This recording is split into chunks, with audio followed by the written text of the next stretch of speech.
औज़ुबिल्लाहि मिनश्शैतानिर्रजीम बिस्मिल्लाहिर्रहमानिर्रहीम अस्सलामु अलैकुम बीकॉम पार्ट 2 स्टूडेंट्स।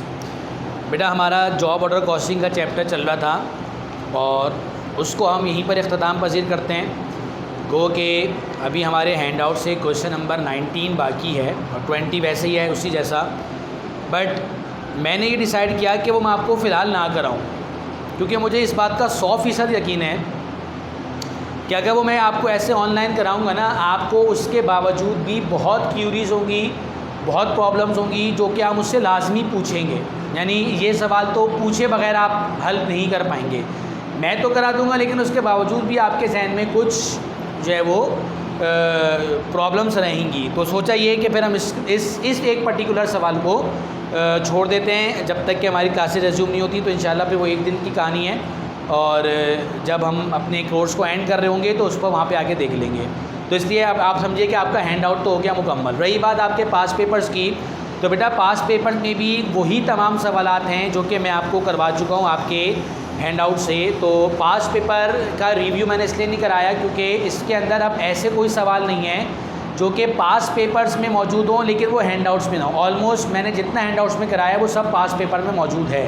तो आप उसको वहाँ से क्लियर कर लीजिए। जब हमारी जो है वो जूम सेशन की क्लास होगी तो आप वहाँ पे मुझसे पूछ सकते हैं। तो फ़िलहाल जो मैं आपको अभी असाइनमेंट दे रहा हूँ, जॉब ऑर्डर कॉस्टिंग के पास पेपर से जितने सवालात हैं वो आप लोगों ने करने हैं। अगर आपको लगे कि सर कुछ सवालात तो ऐसे हैं जो बहुत ही बेसिक लेवल के हैं तो वो बेशक करने की ज़रूरत नहीं है, आप उसको छोड़ दीजिएगा, कोई मुज़ायका नहीं है। Now come to the next chapter which is standard costing. बेटा स्टैंडर्ड कॉस्टिंग के बारे में ख्याल ये किया जाता है कि ये कॉस्ट अकाउंटिंग का आसान चैप्टर है। यानी जो कॉस्ट अकाउंटिंग के आसान चैप्टर्स हैं ये उनमें से एक चैप्टर है। तो अभी आपको थोड़ा सा रिलीफ मिल जाएगा।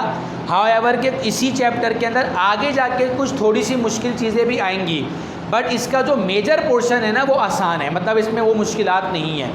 इसको स्टैंडर्ड कॉस्टिंग तो कहते हैं, इसको हम साथ में कहते हैं वेरियंसेस। वेरियंस अगर मैं इसका उर्दू में तर्जुमा करूं तो वेरियंस का मतलब होता है फ़र्क, डिफरेंस। क्या मतलब, ज़रा बात को गौर से समझिएगा। बेटा पहले तो हम ये डिसाइड कर लेते हैं कि पूरी कॉस्ट अकाउंटिंग में 3 एलिमेंट्स हैं, मटेरियल, लेबर, FOH। अगर इनके बारे में कुछ मेंशन नहीं है तो मटेरियल का मतलब डायरेक्ट मटेरियल, लेबर का मतलब डायरेक्ट लेबर और FOH का मतलब FOH अप्लाइड। ये 3 वो एलिमेंट्स हैं जिनसे हम अपनी मैन्युफैक्चरिंग करते हैं। यानी ये 3 एलिमेंट्स हमारी मैन्युफैक्चरिंग कॉस्ट का हिस्सा हैं। अब ज़रा बात को सिनेरियो को समझिएगा। देखो बेटा, एक चीज़ होती है स्टैंडर्ड, एक चीज़ होती है एक्चुअल। ये देखिए मैं 2 चीज़ें लिख रहा हूँ, एक है स्टैंडर्ड, एक है एक्चुअल। स्टैंडर्ड का मतलब है आम तौर पे, अमूमन, जनरली। एक्चुअल का मतलब है हकीकतन, असल में। क्या मतलब, देखो बेटा जब हम कोई ऑर्डर लेते हैं ना, मिसाल के तौर पे मेरी एक फैक्ट्री है, हम डेनिम जीन्स मैन्युफैक्चर करते हैं। हमारे पास एक ऑर्डर आता है कि सर हमें 2000 पीसेस चाहिए जीन्स के स्मॉल साइज़ में, 1000 चाहिए लार्ज में और 500 चाहिए एक्स्ट्रा लार्ज में। कुछ ब्लैक कलर में चाहिए, कुछ ब्लू कलर में चाहिए। ये मेरे पास एक ऑर्डर है। अब ज़ाहिर है मुझे अपने इस ऑर्डर का कस्टमर को कॉस्ट बतानी है, यानी मैं उसको कितने में ये ऑर्डर पूरा करके दूंगा। तो ज़ाहिर है इस ऑर्डर को पूरा करने में एक तो मेरी कॉस्ट लगेगी कि भाई मेरा मटेरियल कितना लगेगा, मेरी इसमें लेबर कितनी लगेगी, मेरे मटेरियल और लेबर के अलावा इधर उधर के ओवरहेड्स कितने लगेंगे। तो ये मेरी कॉस्ट है। इस पे मैंने अपना कुछ प्रॉफिट रख के आगे बता दिया कि भाई ये अब आपको इतने में दूंगा। या फिर इसका तरीका दूसरा क्या है जो कि बिल्कुल ही बेवकूफ़ाना तरीका है कि मैं उस कस्टमर से ही बोलूँ कि यार आपने मुझे कहें 2000 स्मॉल पीसीस, 1000 लार्ज और 500 एक्स्ट्रा लार्ज जीन्स, कुल मिला के बनते हैं 3500 पीसेस क्वांटिटी। हम एक काम करते हैं, हम पहले अपने ये बना लेते हैं, फिर हम देखेंगे कि हमें कितने में पड़ा, फिर हम आपको बताएंगे कि हम आपको कितने में बेचेंगे। क्या आपको एक आपका कस्टमर ऑर्डर देके जाएगा? सोचिए, क्या आपको आपका कस्टमर इस बुनियाद पे ऑर्डर देके जाएगा कि हम ये कह रहे हैं कि हम पहले आपका ऑर्डर बनाना शुरू करते हैं, जितने में तैयार होगा उस पर हम अपना प्रॉफिट रख के आपको बेच देंगे। कस्टमर के लिए तो ये बिल्कुल ही एक ऐसी बात है जो कि उसको सेटिस्फाइड ही नहीं करेगी। कहेगा भाई मुझे क्या पता आपकी ये चीज़ कितने में तैयार होगी, पता लगा आपने अपने इसमें पता नहीं कितनी कॉस्ट लगा दी और मुझे आपने जो दिया वो मेरे बारे में ही नहीं है, तो फिर मैं क्या करूँगा। तो इसका मतलब ये हुआ कि आपको अपनी प्रोडक्शन से पहले उसको उसकी कॉस्ट, उसकी प्राइस बतानी होगी। लेकिन इस प्राइस के बताने और इसके प्रोडक्शन में लगने वाली हकीकतन कीमत, इसमें फ़र्क हो सकता है। चलिए मैं आपको इसकी मिसाल देता हूँ। फ़र्ज़ कर लेते हैं कि आपके घर में एक तकरीब है, शादी की है, मेहंदी की है, या कोई बर्थडे है, या व्हाटएवर। आप जाते हैं किसी कैटरिंग वाले के पास, पकवान वाले के पास, और उससे कहते हैं कि भाई हमें कोई 300 लोगों का खाना पकवाना है, बिरयानी बनवानी है, कढ़ाई बनवानी है, और एक हमें लबे शीरी बनवानी है।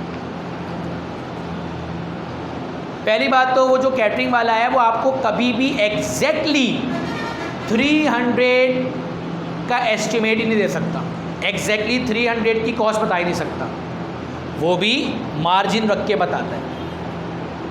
बल्कि आपसे कहता है कि थोड़ा सा ज़्यादा बढ़वा लें, कम ना हो, थोड़ा सा बढ़वा लें। वजह क्योंकि अभी एक्चुअली वो तकरीब रोनुमा ही नहीं हुई जिसमें वो आपके मेहमान आएंगे।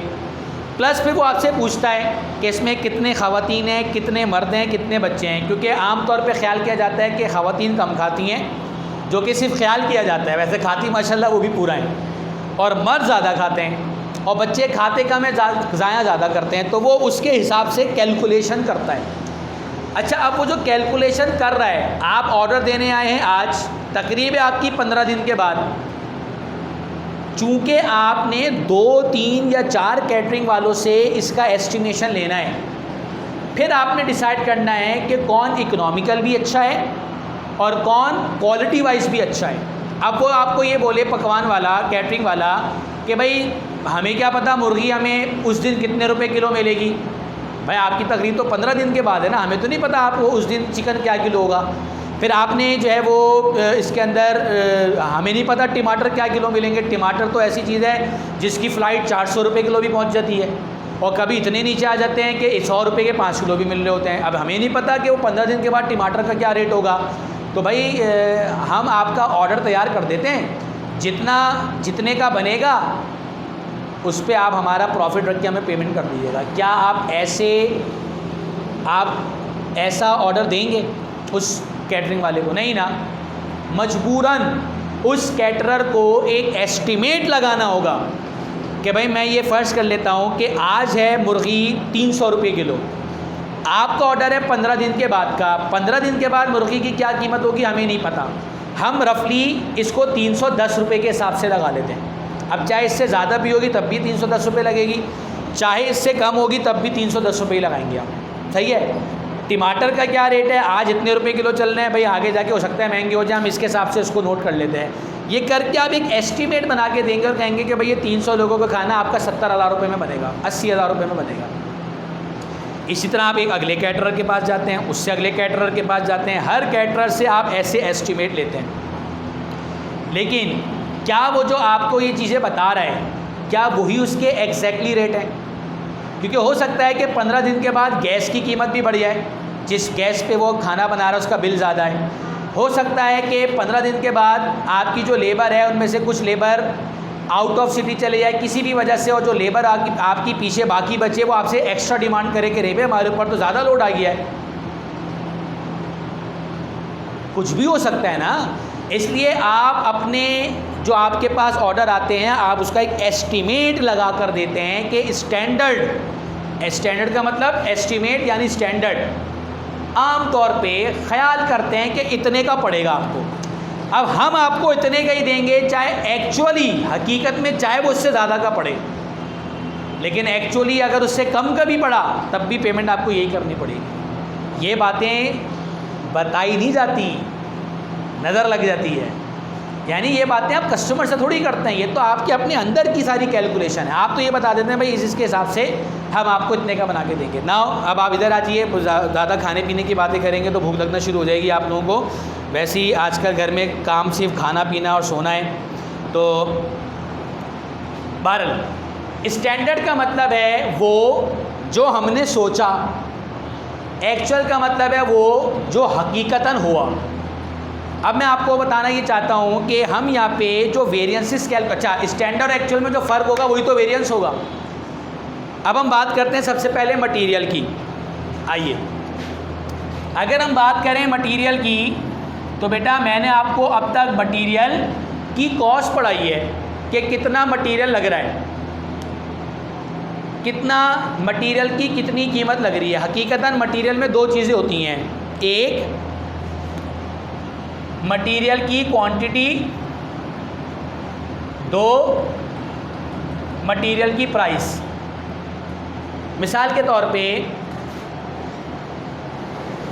मेरे पास जो ऑर्डर आया उसके मुताबिक मुझे अपने इस ऑर्डर में 30 किलो चिकन इस्तेमाल करना है, 30 kg। तो मैं ये बोलूँगा कि ये मटेरियल की क्वांटिटी है। और मैंने जो ऑर्डर वसूल किया है इसमें मैंने मटेरियल की जो प्राइस लगाई है, एस्टीमेट, उस दिन क्या कीमत होगी उसका नहीं पता, वो मैंने लगाई है 310 रुपये किलो। तो मैं कह सकता हूँ कि 330 किलो क्वांटिटी है और 310 रुपये उसकी पर यूनिट प्राइस है। ये क्या है? स्टैंडर्ड। क्या है? स्टैंडर्ड। और मैं मजबूर हूँ, मैं क्या, जो कोई भी इस तरीके से ऑर्डर लेता है वो उस ऑर्डर की एक्चुअल कॉस्ट कभी बता ही नहीं सकता, क्योंकि उस ऑर्डर को तकमील तक पहुँचाने तक बीच में कभी क्वांटिटी कम ज़्यादा हो सकती है, प्राइस में भी फ़र्क आ सकता है। सही है। चलिए खाने पीने से हट के हम मिसाल ले लेते हैं कपड़े की, कि मिसाल के तौर पे मुझे अगर जो है वो 2000 पीसेस कुर्ता शलवार तैयार करने हैं, तो मैंने ये सोचा था कि इन 2000 पीसेस के अंदर जो कपड़ा लगेगा वो लगेगा मिसाल के तौर पे 4000 मीटर, और मुझे पर मीटर जो कपड़ा मिलेगा वो मिलेगा 200 रुपये। तो वो जो 4000 मीटर है वो इसकी क्वांटिटी हो गई, और जो 200 रुपये मीटर है वो उसकी प्राइस हो गई, मटेरियल की कॉस्ट या मटेरियल की प्राइस। लेकिन ये स्टैंडर्ड है। जब मैं एक्चुअली अपने मटेरियल के लिए ऑर्डर दूंगा और जब मैं एक्चुअली अपना मटेरियल यूज़ करूंगा तो हो सकता है फ़र्क आ जाए। मैंने 4000 मीटर कपड़ा सोचा था, क्योंकि मैंने इसके अंदर इस बात का भी वेटेज रखी थी कि हो सकता है कि कुछ ड्यूरिंग सिलाई के दौरान में उसमें से कुछ कपड़ा ज़ाया भी हो जाए। हम ये स्पॉलिश का भी अपना मार्जिन रखते हैं। लेकिन इत्तफाक ऐसा हुआ कि कोई खातिर ख्वाह ज़ाया नहीं हुआ और हमारा काम 3500 मीटर में पूरा हो गया। तो बताओ, मैंने ये क्या था, जो मैंने 4000 मीटर कपड़ा सोचा था वो स्टैंडर्ड था, और एक्चुअली मेरा काम कितने मीटर कपड़े में हो गया? 3500 मीटर में। चलिए मैं लिख के बता देता हूँ। 4000 मीटर कपड़ा सोचा था मैंने और काम हो गया 3500 मीटर में, तो वेरिएंस कितना बना? 500 मीटर। इसको कहते हैं कि ये फ़र्क है, ये डिफरेंस है। अच्छा, अब ये नहीं कि मैं अपने कस्टमर को बोलूँगा वो चूँकि हमारा काम तो 3500 मीटर में निमट गया तो इतने पैसे बच गए तो मैं आपसे कम लूँगा। नहीं, जो भी वेरिएंस होगा उस वेरिएंस का अगर फ़ायदा होगा तो वो भी मैन्युफैक्चरर का है, और अगर नुकसान है तो वो भी मैन्युफैक्चरर का है। कस्टमर से तो जो बात हो गई वो फाइनल हो गई। कस्टमर को ना आप लेंगे, ना उसको देंगे, ना उससे आपने लेना है। लेकिन ऑन दी अदर एंड जो कपड़ा मैंने सोचा था कि वो मुझे 200 रुपये पर मीटर के हिसाब से मिलेगा, जब मैं मार्केट गया तो पता लगा कि भाई मार्केट में वो कपड़ा महंगा हो गया और वो मुझे मिला 220 रुपये पर मीटर के हिसाब से। तो कितना फ़र्क है? 20 रुपये पर मीटर। इसको वेरिएंस कहते हैं। ये फ़र्क आ गया, ये फ़र्क आ गया। इसको बोलेंगे फेवरेबल वेरिएंस, इसको बोलेंगे अनफेवरेबल वेरिएंस। यानी यहाँ पे जो काम मुझे 4000 मीटर में करना था, मैंने 4000 मीटर के पैसे लगाए, कस्टमर को 4000 मीटर के पैसों के हिसाब से मैंने कोटेशन दी, लेकिन मेरा काम 3500 मीटर में निमट गया, तो मेरे 500 मीटर का पैसा बच गया। ये पैसा मैं कस्टमर को वापस नहीं करूँगा, ना कस्टमर से कम डिमांड करूँगा, तो मैं बोलूँगा कि ये भी 500 मीटर मेरे लिए फेवरेबल वेरिएंस है, चाहे वो कपड़े की शक्ल में हो, चाहे वो इतने का ही पैसा हो। ये मेरे लिए एक फ़ायदे की चीज़ है कि ये मेरी कैलकुलेशन से कम लगा तो मेरा फ़ायदा हो गया। लेकिन यहाँ पर मैं नुकसान में रहा कि जिस चीज़ को सोचा था कि 200 रुपये के हिसाब से पड़ेगी, वो मार्केट में 220 के हिसाब से मिली, या 20 रुपये एक्स्ट्रा मैं कस्टमर से नहीं लूँगा। ये 20 रुपये का जो वेरिएंस आया, डिफरेंस आया, इसको हम कहते हैं अनफेवरेबल वेरिएंस। तो एक हो गया क्वांटिटी का वेरिएंस मीटर, एक हो गया प्राइस का वेरिएंस जो कि रुपीस में है। ये फेवरेबल भी हो सकता है और अनफेवरेबल भी हो सकता है। इसके बाकायदा पूरे फॉर्मूले हैं, इसके लिए आप जाके देखिए। अच्छा, ये वेरिएंस जो आया है ना, यहाँ तक जो आंसर आया है, यहाँ तक ये सिर्फ क्वांटिटी में आया है। इसके बाद जब आप उसको मल्टीप्लाई करेंगे तो फिर अमाउंट में आएगा। सही है, हमें वेरिएंस अमाउंट में निकालना है, क्वांटिटी में नहीं निकालना।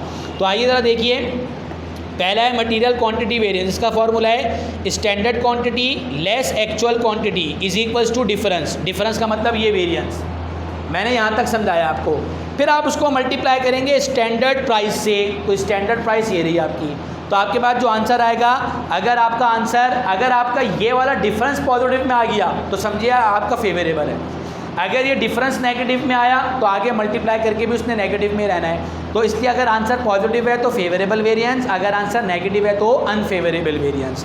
As well as material price variance, standard price minus actual price is equals to difference. अब अगर ये डिफरेंस नेगेटिव है, अंडरस्टूड है, ये आगे जाके भी नेगेटिव रहेगा, लेकिन इसको टोटल प्राइस में ना करने के लिए मल्टीप्लाई करना पड़ेगा किससे? एक्चुअल क्वांटिटी से।